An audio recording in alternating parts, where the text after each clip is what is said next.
오늘 말씀의 제목을 다시 한번 읽어볼까요? 시작. 사랑으로 빚어지는 교회. 감사합니다. 사람은 살면서 자신이 믿고 의지할 수 있는 사람들을 하나하나 이제 만나게 됩니다. 인생을 함께 걸어갈 배우자도 그렇고 또 한 공동체에서 한 교회에서 만나게 된 지체들과 이 영적인 리더도 그렇습니다. 인생의 조언을 구할 멘토라든지 아니면 인생의 롤모델 같은 사람들을 우리가 살면서 한 명 한 명 만나게 되죠. 각자 나름의 기준과 또 경험을 통해서 이러한 관계들을 형성하고 우리는 유지하게 됩니다. 저에게도 이러한 분들이 계신데 그중에 오늘 한 분을 좀 소개하면서 말씀을 시작하려고 합니다. 혹시 여러분들 학창 시절에 담임 선생님과 지금도 연락하시는 분들 계신가요? 초중고 12년을 지냈는데 혹시 그들 중에서 단 한 분이라도 연락하고 지내신 분 계신가요? 친한 있으시고 주성이도 있고 세훈이 있어요? 오 있고 승원이는 없고 대부분 없으시더라고요. 저도 초중고 12년 동안 제 담임 선생님을 맡으셨던 분과 지금까지 연락을 하고 있는 분이 없습니다. 없어요. 사실 흔치 않죠. 그런데 전 특이하게도 고등학교 2학년 때 잠깐 한 3개월, 4개월 정도 이 동아리를 맡아주셨던 선생님과는 지금도 연락을 합니다. 그리고 1년에 한두 번씩 이렇게 만남을 가져요. 지금도 이렇게 만남을 준비하고 있는데 바로 이분은 신경희 선생님입니다. 저는 고등학교 때 기독교 동아리 퀴리오스에서 활동을 했었어요. 저희 동아리는 학교에서 정해준 이 정규 시간에는 학교 근처에 있는 교회를 빌려서 이제 예배를 드렸고, 그리고 이제 매일 아침마다 저희 등교를 한 1시간 정도 좀 더 빨리 해서 학교 뒤편에 있는 정자에 앉아서 다 같이 기도하거나 아니면 신앙적인 나눔을 하거나 말씀을 읽거나 이런 시간을 보냈었습니다. 그때 함께 하셨던 선생님이셨어요. 제가 그 선생님께 배운 것이 참 많습니다. 이 고등학생 때 우리가 얼마나 불안해요. 불안정하고 성숙함과는 거리가 멀었죠. 그때 참 많은 신앙적인 도움을 받았습니다. 제가 선생님으로부터 영향받은 것 중에 하나가 바로 끊어 읽기요. 끊어 읽기. 저의 독서에는 여러 습관들이 있는데 그 중에 하나가 이렇게 끊어 읽는 겁니다. 제 책을 한번 보신 분들은 알겠지만 문장마다 또는 어떤 구절마다 다 이렇게 끊어서 체크를 해서 읽습니다. 이 선생님이 영어 선생님이셨거든요. 우리가 영어를 공부할 때 문장을 이렇게 다 끊어서 읽고 또는 어떤 구절 같은 거 다 끊고 중요한 단어 이렇게 막 체크를 하면서 하잖아요. 바로 그 영향을 받은 겁니다. 그래서 제가 지금도 성경을 읽을 때 또는 책을 읽을 때 다 끊어서 이렇게 체크하면서 읽는 습관이 남아 있어요. 어찌 보면 이 선생님 덕분에 오늘의 제가 있을 수 있다라고 말할 수 있을 것 같아요. 이번 여름에도 그 선생님과의 만남을 추진하고 있는데 이 선생님께서 이 만남 항상 이 마지막 때 헤어질 때 항상 하시는 말씀이 있습니다. 그것은 뭐냐면 다음 만남 때까지 강건하렴. 항상 이 말씀을 하십니다. 언제나 진심 어린 조언과 더불어 이 다음 만남까지 강건하기를 소망하며 이 축복하시는 선생님의 말씀과 행동에서 저는 제자를 향한 그 사랑을 느낍니다. 왜 수많은 인사말 중에서 굳이 강건해라 라는 인사말일까요? 저는 이걸 좀 고민해 봤는데 여러 가지 이유가 있겠지만 아마도 이 표현이 이 강건해라라는 이 말이 저를 향한 선생님의 마음을 가장 잘 드러낼 수 있는, 표현할 수 있는 어떤 말이기 때문에 그러지 않을까 생각해 봅니다. 헤어질 때, 마무리할 때 하는 이 끝 인사는 다른 어떤 대화나 이야기들보다 더 중요할 때가 있어요. 대표적인 것이 바로 유언이죠. 사랑하는 사람에게 엄선하고 또 엄선한 가장 중요한 메시지를, 중요한 말을 그때 합니다. 이 고린도전서의 마지막 결론부에 해당하는 오늘 본문 말씀은 이 16장은 이 바울이 고린도 교회 성도들을 향해서 가장 하고 싶었던 메시지를 좀 전달하고 있는 거예요. 바울의 유언과도 같은 메시지인 겁니다. 오늘 바울은 고린도 교회 성도들을 향해서 마지막 권면과 부탁을 남깁니다. 조금 과장해서 고린도 교회를 향한 바울의 유언 같은 이 말들을 살펴보면서 우리의 삶은 어떠한지 함께 살펴보기를 원합니다. 우리가 함께 읽은 본문에서 고린도 교회를 향한 바울의 5가지의 권면과 1가지의 부탁이 기록되어 있어요. 13절 말씀을 보게 되면 깨어 믿음에 굳게 서서 남자답게 강건하라 라는 이 한 문장은 사실 헬라어 원문으로 보게 되면 서로 다른 4가지의 명령으로 기록되어 있습니다. 깨어 있어라, 믿음으로 굳게 서라, 남자다워라, 강건해라. 이렇게 4가지의 끊어지는 권면이고 14절에서는 모든 것을 사랑으로 행해라. 그리고 15절부터 18절까지가 1가지 부탁입니다. 먼저 이 바울의 권면을 살펴봅시다. 바울의 첫 번째 권면은 깨어 있어라입니다. 깨어 있어라. 이 말은 눈을 부릅뜨고 밤을 새워라 라는 말이 아닙니다. 커피나 에너지 음료 같은 걸 마시면서 피곤을 이겨내라 라는 말이 아니에요. 육체적인 피곤으로부터 깨어 있으라는 것이 아니라 영적으로 깨어 있으라라는 겁니다. 이 깨어 있으라는 이 바울의 명령은 현재 고린도 교회가 깨어 있지 못한 상태, 비몽사몽인 상태, 정신 못 차리고 있는 상태라는 것을 반증하고 있는 겁니다. 고린도 교회 상황을 돌아보면 그곳에는 참 많은 문제들이 있었어요. 교회가 분열되고 성도들 간에 서로 시기와 질투, 계급을 구분짓고 차별하는 등 이런 무질서한 것들이 난무했습니다. 혼란스러웠죠. 사랑이라는 것은 찾아볼 수가 없는 교회가 바로 고린도 교회였습니다. 그리스도인들 형제자매들이 모였지만 그들은 예수님의 은혜와 사랑에 집중하지 않고 여전히 사회적 질서와 이 계급을 교회 안으로 가져왔으며 우상 숭배를 열심히 했습니다. 하나님의 아들 예수님을 높이는 것이 아니라 어떻게 하면 내가 교회에서 더 높아질 수 있을까? 어떻게 하면 내가 교회에서 더 많은 권력을 가질 수 있을까? 여기에 초점이 맞춰져 있는 사람들이었어요. 바울은 이러한 고린도 교회의 문제들을 지적하면서 깨어 있어라, 정신 차려라 라고 말하는 겁니다. 다시 말해서 이 세상 풍습과 교회를 변질시키고 타락시키는 이 우리의 안일함과 교만함을 경계하라 라고 말하는 거예요. 베드로전서 5장 8절에서 베드로는 우리에게 분명하게 말합니다. 근신하라, 깨어라. 너희 대적 마귀가 우는 사자와 같이 삼킬 자를 찾아 두루다닌다 라고 말합니다. 그렇다면 우리는 언제까지 경계하고 깨어 있어야 하는 걸까요? 답은 간단합니다. 우리를 대적하는 마귀가 더 이상 힘을 쓰지 못할 때까지, 우리 안에서 올라오는 이 욕망과 교만함이 그 힘을 잃어버릴 때까지인 거예요. 다시 말해 우리 주님께서 다시 오시는 그날까지인 겁니다. 마태복음 24장에서 예수님은 다시 오실 것을 말씀하실 때 깨어 있을 것을, 그리고 정신 차리고 경계하고 있을 것을 아주 강력하게 말씀합니다. 마태복음 24장 42절에서 44절 말씀을 보게 되면 예수님께서 이렇게 말씀하십니다. 그러므로 깨어 있으라. 어느 날에 너희 주가 임할는지 너희는 알지 못함이니라. 너희도 아는 바니 만일 집주인이 도둑이 어느 시간에 올 줄 알았더라면 깨어 있어 그 집을 뚫지 못하게 하였으리라. 이러므로 너희도 준비하고 있으라. 생각하지 않는 때에 인자가 오리라. 이미 오신 주님과 다시 오실 주님 사이를 살아가는, 그 사이 시간을 살아가는 우리, 그런 우리의 삶에는 많은 어려움이 따릅니다. 정신 차리고 깨어서 주님만 바라보기에는 우리를 유혹하는 달콤한 것들이 너무나도 많아요. 목사님께서 지난주 설교 때 말씀하셨던 것처럼 우리 교회에서 행하고 있는 수많은 사역 가운데 가장 어려운 것은 큐티입니다. 하나님의 말씀을 매일같이 묵상하는 게 사실 제일 어려워요. 제가 큐티를 처음 시작했던 건 중학생 때였지만 제가 큐티를 제대로 꾸준하게 매일같이 하게 됐던 거는 대학교 3학년 때, 여기 복음안의 세교회에 와서 비로소 훈련받아서 할 수 있게 되었었어요. 이 경건한 습관이 자리했는데 무려 10년이라는 시간이 걸렸습니다. 하나님의 말씀을 보는 것을 등한시하게 만드는 재밌는 것들, 또는 하나님의 말씀보다 더 앞서게끔 자꾸 우리의 마음을 요동치게 만드는 것들이 우리 주변에 너무나도 많아요. 또한 우리가 주님을 바라보며 이 복음에 합당한 삶을 살아갈 때 우리에게 닥치는 고난과 역경들도 있습니다. 우리가 그리스도인이기 때문에, 우리가 교회를 다닌다는 이유만으로 무시받거나 핍박받는 경우들이 종종 우리 삶에 등장하게 되죠. 제가 훈련소에 있었을 때 비록 3주는 아주 짧은 시간이었지만 그 안에서 무례한 질문들을 많이 받곤 했습니다. 그리고 제가 교회를 가기 위해서는 다른 누군가가 피해를 봐야 되는, 손해를 봐야 되는 그런 상황들도 여럿 있었어요. 그럴 때마다 참 난감하더라고요. 우리를 향한 무시와 멸시는 늘 존재합니다. 그런데 여러분, 우리 주님은 말씀하셨어요.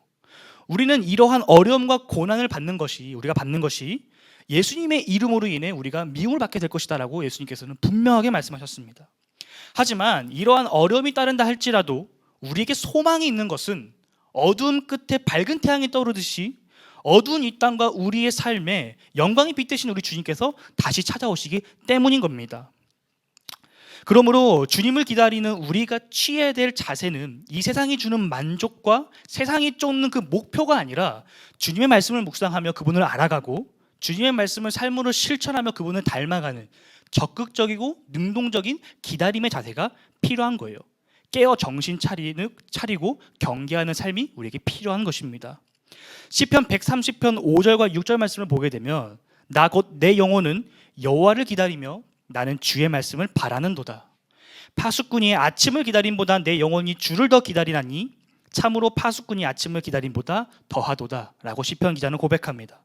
이 고백이 우리 모두의 고백이 되기를 소망합니다. 오랜 기다림 끝에 이 파수꾼이 누리게 될 그 기쁨이 우리의 기쁨이 될 것입니다. 그날을 향하여 함께 달려가는 우리 모두가 되기를 주님의 이름으로 축복합니다. 비몽사몽 영적 졸음에서 깨어나 이 정신 차리고 세상의 유혹과 시험을 경계할 때, 그렇다면 우리는 어디에 서 있어야 될까요? 바울은 이렇게 말합니다. 믿음에 굳게 서 있어라. 믿음에 굳게 서 있어라. 굳게 서기 위해서는 든든한 기초가 필요합니다. 초석이 튼튼해야 돼요. 우리가 두 발을 딛고 든든하게 설 수 있는 이 기초석은 오직 우리 하나님밖에 안 계십니다. 반석이신 하나님, 그분의 말씀 위에 서서 하나님의 인도하심과 우리를 향한 사랑과 구원을 믿는 믿음으로 굳게 서야 되는 거예요. 우리가 무엇인가 위에 선다는 것, 우리가 무엇인가를 붙잡는다는 것은 우리의 정체성이 무엇인지에 대해서 말해주는 것입니다. 우리가 불확신 것 위에 설 수 있습니까? 우리가 두 눈을 감고 아무것도 보이지 않는 상황 가운데서, 불확실한 상황 가운데서 우리가 걸어갈 수 있습니까? 불가능하죠. 만약 사람이 물 위에 설 수 있을까요? 불가능합니다. 물은 우리의 무게를 버틸 수 있을 만큼 튼튼하지 않아요. 그리고 매우 유동적이죠. 그러나 베드로는 물 위에 섰습니다. 베드로는 자신의 두 발로 물 위에 섰고 심지어 걷기까지 했어요. 그렇다면 베드로는 어떻게 물 위에 설 수 있었을까요? 베드로에게 어떤 뛰어난 초능력적인 어떤 그런 것이 있었던 것일까요? 아닙니다. 베드로가 자신의 두 발로 물 위에 서고 물 위를 걸을 수 있었던 것은 오라라고 말씀하시는 그 예수님의 말씀을 믿고 나가기 때문에 물 위에 설 수 있었고 걸을 수 있었던 거예요. 우리가 믿음으로 선다는 것은 하나님을 신뢰한다는 것이고 그분으로 인해서 내가 존재할 수 있다는 우리의 신앙 고백인 것입니다. 내가 선 곳이 어디일지라도 물처럼 흔들리고 불확실하고 요동치는 곳이라 할지라도, 때로는 광야처럼 내가 앞으로 어떻게 살아가야 될지 감조차 잡히지 않는 두려운 곳이라 할지라도 우리에게 믿음이 있다면 그곳에 우리를 세우신 하나님을 바라보고 우리는 나아갈 수 있는 겁니다. 우리를 인도하시는 하나님을 의지하고 우리는 설 수 있는 거예요. 이것이 바로 그리스도인, 하나님의 자녀의 정체성입니다. 믿음으로 굳건히 서는 사람들의 특징인 거예요. 또한 믿음으로 굳게 서는 것은 우리를 넘어뜨리려 하는 것들로부터 우리 자신을 보호해 줍니다. 좀 전에 살펴봤던 베드로전서 5장 8절 그리고 그 다음 절인 9절 말씀을 보게 되면 베드로가 이렇게 말합니다. 대적 마귀가 우는 사자와 같이, 굶주려서 으르렁거리는 사자와 같이 삼킬 자를 찾아 두루 다닐 때에 우리 보고 근신하고 깨어있으라라고 말합니다. 그리고 9절 말씀을 보면 이어서 이렇게 말합니다. 믿음으로 굳건하게 하여 사탄을 대적해라. 믿음으로 서 있어야 그러한 유혹들로부터 우리를 지킬 수 있습니다. 대적할 수 있어요. 우리의 힘으로 뿌리치고 물리치는 것이 아니라 우리와 함께 하시는 하나님의 능력으로 물리치는 것입니다. 또한 그분이 우리를 지켜 보호하실 것과 우리에게 힘 주실 것을 믿는 믿음으로 물리치고 이겨내는 거죠. 성도 여러분, 우리가 선 그것이 어디라 할지라도 우리 주님과 함께 있다면 바로 그곳이 천국입니다. 하지만 반대로 내가 선 곳이 아무리 아름답고 경이로운 곳이라 할지라도 그곳에 우리 주님이 계시지 않는다면 그것은 지옥인 거예요. 우리가 주님의 말씀으로 굳게 서 있을 때 우리가 때때로 흔들릴지언정 우리는 무너지거나 쓰러지지 않습니다. 그러니 성도 여러분, 현재 여러분이 서 있는 곳이 어디든 그곳에서 어떤 어려움이나 힘듦이 있더라도 믿음으로 굳건하게 서시기 바랍니다. 주님이 우리와 함께 하십니다. 이 믿음으로 어깨 펴고 당당하게 사십시오. 믿는 자에게 능치 못함이 없습니다. 이 믿음을 가지시길 소망합니다. 바울은 이어서 말합니다. 남자답게 강건해라. 사실 이 말은 용감해라, 힘을 내라 라는 권면이에요. 예나 지금이나 동일하게 남자들에게 요구되는 어떤 용기 있는 모습과 이 강인한 모습을 가지라는 것입니다. 절대 남녀를 성별로 구분짓는 것이 아닙니다. 우리 모두가 신앙의 용사로서 강한 모습, 강건한 모습, 강인한 모습을 갖춰야 한다라는 것입니다. 신앙생활을 하다 보면 우리는 여러 가지 어려움과 시련을 맞이할 수 있어요. 그러나 용기와 힘을 가지고 믿음의 싸움을 싸워 나아가야 합니다. 하나님께서 주시는 힘과 능력으로 우리의 삶 속에서 강건하게 살아가야 하는 거예요. 단순히 두려움을 이겨내는 것이 아니라 신앙 안에서 적극적으로 담대하게 살아가는 것, 주어진 현실을 믿음으로 돌파하는 그 영성을 말하는 겁니다.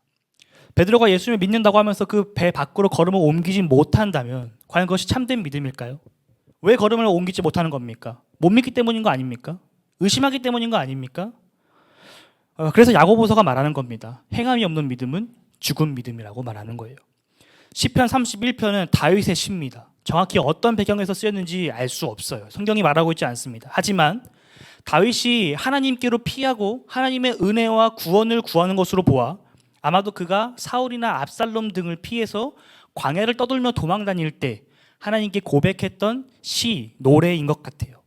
시편 31편을 보면 다윗은 어떠한 어려운 상황에서도 하나님을 바라고 의지하며 강하고 담대하게 나아가는 모습을 보여줍니다. 특히 23절에서 24절 말씀을 보게 되면 다윗은 여호와를 사랑하라라고 명령하면서 여호와께서 진실한 자를 보호하시니 여호와를 바라는 너희들아 강하고 담대하라라고 거듭 강조합니다. 어떤 상황이더라도 담대하게 나아갈 수 있는 이 영적인 강건함은 우리가 하나님의 사랑 안에 있을 때 얻을 수 있어요. 하나님을 사랑하고 신뢰하는 자는 어떤 상황에서라도 담대하게 나아갈 수 있습니다. 하지만 반대로 하나님을 사랑하지 않고 하나님을 신뢰하지 않는 자는 담대하게 나아갈 수 없는 거예요. 당연한 거죠. 하나님을 100% 믿지 못하는데 어떻게 담대하게 믿음으로 나아갈 수 있겠어요? 쭈뼛거릴 수밖에 없는 겁니다. 성도 여러분, 여러분들은 하나님을 신뢰하십니까? 하나님을 정말 완전히 100% 믿으십니까? 그 하나님이 이 온 우주 만물을 지으시고 다스리시는 초월자라는 사실을 믿으십니까? 그분이 우리를 사랑하셔서 이 땅에 오셔서 우리와 함께 하신다는 것을, 우리를 위하여 죽으시고 부활하셨다는 그 사실을 믿으십니까? 전능하신 하나님을 의지하며 그분의 말씀과 가르침을 따라 믿음으로 담대히 살아가는 여러분 모두가 되기를 주님의 이름으로 축복합니다. 자, 지금까지 살펴본 이 바울의 4가지 권면, 깨어 있어라, 또 믿음으로 굳게 서라, 용감해라, 힘을 내라, 이 4가지는 서로 밀접하게 연결되어 있습니다. 흔히 이 전투를 앞둔 장군이 병사들에게 사기를 높이기 위해서 권면하는 메시지인 거예요. 적군과의 격전을 앞두고 있는 상황에서 정신 못 차리고 얼빠져 있거나 이 병사들끼리 서로 믿지 못하고 자신을 진두지휘할 지휘관을 신뢰하지 못하고 또 싸워서 이길 수 있다는 믿음조차 없고 용기도 없고 힘이 없다면 과연 그들은 승리할 수 있을까요? 아마 얼마 못 가서 전멸하거나 항복하고 말 것입니다. 바울은 고린도전서를 마무리 지으면서 앞으로 이 세상에서 주는 유혹과 시험에 맞서 싸워 나아갈 고린도 교회 성도들에게 용기와 사기를 북돋아 주고 있는 거예요. 영적으로 깨어 있어라. 영적인 민감함을 가지고 죄의 유혹들을 경계해라. 우리 주님 다시 오실 것을 기대하고 소망하며 정신 똑바로 차리고 살아가라라는 거예요. 그리고 믿음으로 굳게 서라. 파수꾼이 성벽 가장 높은 곳에서 적이 오는지 안 오는지 늘 경계하며 지켜보는 것처럼, 그 자리를 굳건하게 지키는 것처럼 우리 주님 다시 오실 그날까지 굳건하게 맡은 바 하나님께서 부르신 그 자리에 서 있어라. 그리고 힘을 내라. 두려워하지 마라. 용기를 내라. 하나님이 함께 하신다. 이미 승리하신 그분께서 함께 하시니 이미 승리하신 그 승리를 믿음으로 취해라 라는 것입니다. 에베소서 6장에서 바울은 이러한 영적 싸움을 위해 우리에게 하나님의 전신갑주를 입으라고 말합니다. 진리로 허리띠를 띠고 의의, 정의의 가슴마기를 두르고 평화의 복음을 전하는 신발을 신고 믿음의 방패를 들고 구원의 투구를 쓰고 말씀의 검, 성령의 검, 곧 하나님의 말씀을 가지라고 말합니다. 우리가 하나님의 전신갑주를 입었을 때 정신을 온전하게 차릴 수 있고 믿음으로 굳건하게 설 수 있으며 현재 내 눈앞에 있는 문제들과 이 영적인 갈등과 유혹 속에서 담대하게 돌파하며 살아갈 수 있다고 말하는 거예요. 그러나 단 한 가지 조건이 있습니다. 그것은 바로 14절 말씀이죠. 이 모든 것을 사랑으로 행해라라는 겁니다. 사랑으로. 13절까지 살펴봤던 이 4가지의 명령들과는 차원이 다른 거예요. 우리가 영적으로 깨어있고 믿음 위에 서 있으며 용감하고 강건하게 살아가는 이 모든 행동의 근원이 바로 사랑이라는 거예요. 사랑. 사랑이 없는 행위는 아무런 의미가 없습니다. 사랑이 없는 믿음은 헛된 거예요. 사랑이 없는 용기는 무모함 그 자체입니다. 사랑이 없는 강건함은 완고함에 불과한 거예요. 바울이 고린도전서 13장에서 수없이 사랑에 대해서 강조했습니다. 사람의 말이든 천사의 말이든 그 안에 사랑이 없다면 울리는 꽹과리와 같은 소음에 불과하다라는 거죠. 대단한 능력이 있더라도 아무런 유익이 없다라는 거예요. 그 안에 사랑이 없다면. 교회 역사적으로 십자군 전쟁이 이와 같다라고 생각합니다. 바울이 말한 사랑은 이타적이고 희생적인 사랑이었어요. 이 사랑은 이웃을 섬기고 원수를 사랑하며 평화를 추구하는 사랑이죠. 하지만 십자군 전쟁은 이러한 사랑을 왜곡했습니다.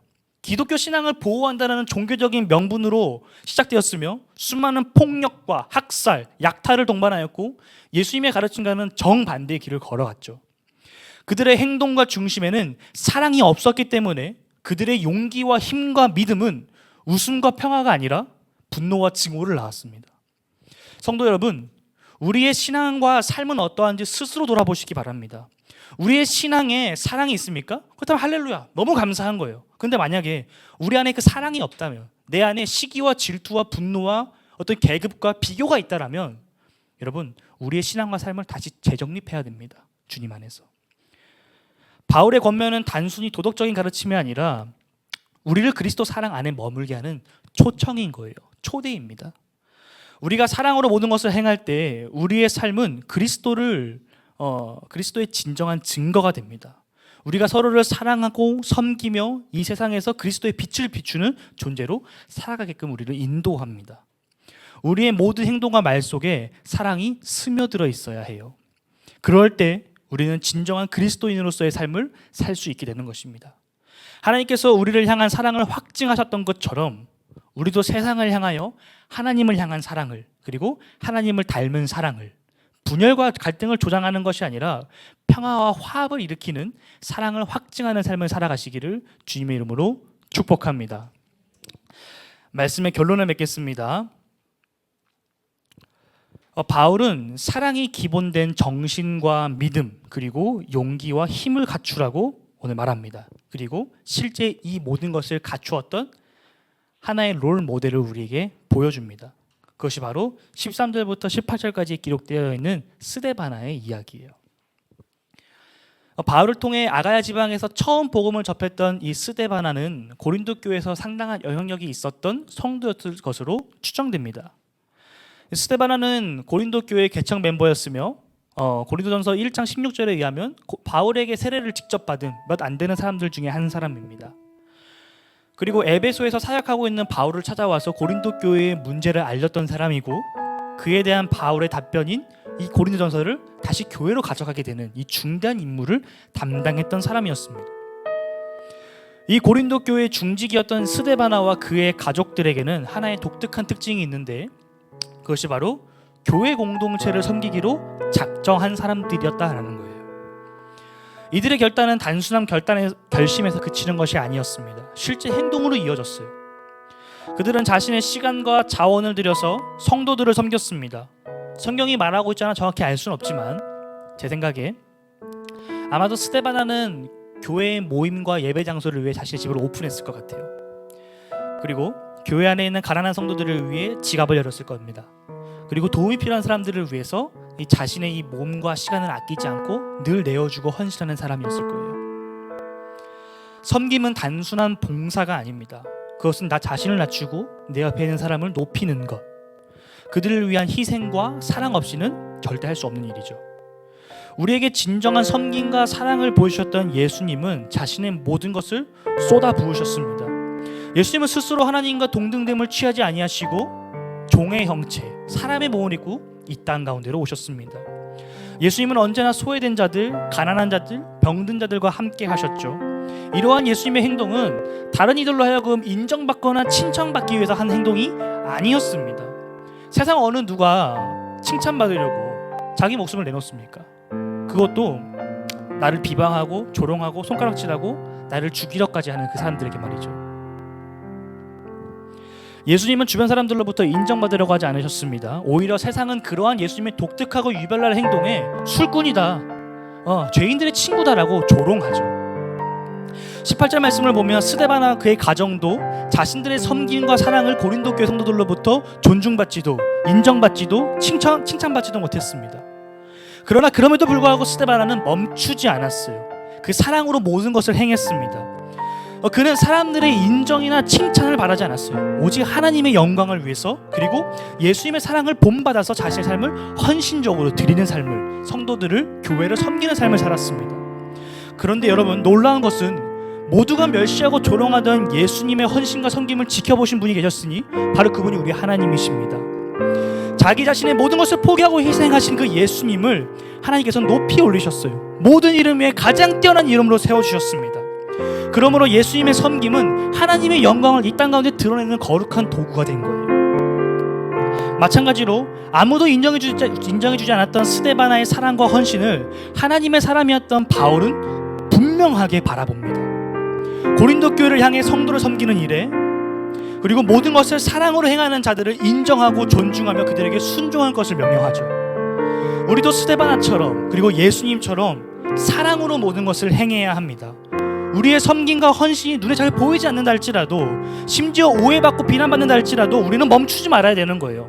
우리의 모든 행동은 사람의 인정을 받기 위한 것이 아니라 하나님을 기쁘시게 하기 위함이기 때문입니다. 성도 여러분, 우리가 사랑으로 섬길 때 하나님께서는 우리의 그 작은 섬김도 크게 바라보십니다. 하나님은 우리의 마음의 중심을 보시는 분이시기 때문인 거예요. 하나님께서 우리가 행한 모든 사랑의 수고를 기억하십니다. 그러므로 우리는 하나님의 사랑을 믿고 그분의 칭찬을 기대하며 끝까지 사랑으로 행해야 하는 거예요. 데이비드 프라이어 교수는 부활하신 그리스도의 실제에 대한 가장 효과적인 증거 중 하나는 그리스도인 가족들이 종과 같이 섬기는 생활 방식이다라고 말했습니다. 바울의 겉면처럼 우리가 영적으로 깨어있고 믿음으로 굳게 서며 용감하고 강건하게 살아가는 모든 행동의 근원은 사랑이어야 합니다. 이 사랑이야말로 우리를 그리스도의 제자로 또 하나님의 백성으로 이 세상에서 보여줘야 될 하나님의 살아계심을 가장 잘 드러내는 분명한 증거가 될 거예요. 이제 우리의 삶 속에서, 우리 교회 안에서, 우리의 가정과 사회 속에서 사랑으로 모든 것을 행합시다. 서로를 격려하고 섬기며 예수님의 사랑을 실천하는 공동체가 됩시다. 그러면 우리는 하나님께서 기뻐하시는 삶을 살게 될 것이고 우리를 통해 하나님의 영광이 이 세상에 드러나게 될 것입니다. 성도 여러분, 사랑으로 깨어 있읍시다. 사랑으로 믿음 위에 굳게 섭시다. 사랑으로 용감합시다. 사랑으로 힘을 냅시다. 그렇게 할 때 우리의 삶은 하나님께 영광을 드리는 삶이 될 것이고 이 세상에서 하나님의 사랑을 전달하는 거룩한 도구가 될 것입니다. 그렇게 사랑으로 빚어지는 성도, 사랑으로 빚어지는 교회가 되기를 주님의 이름으로 간절히 소망합니다. 이 함께 기도합시다.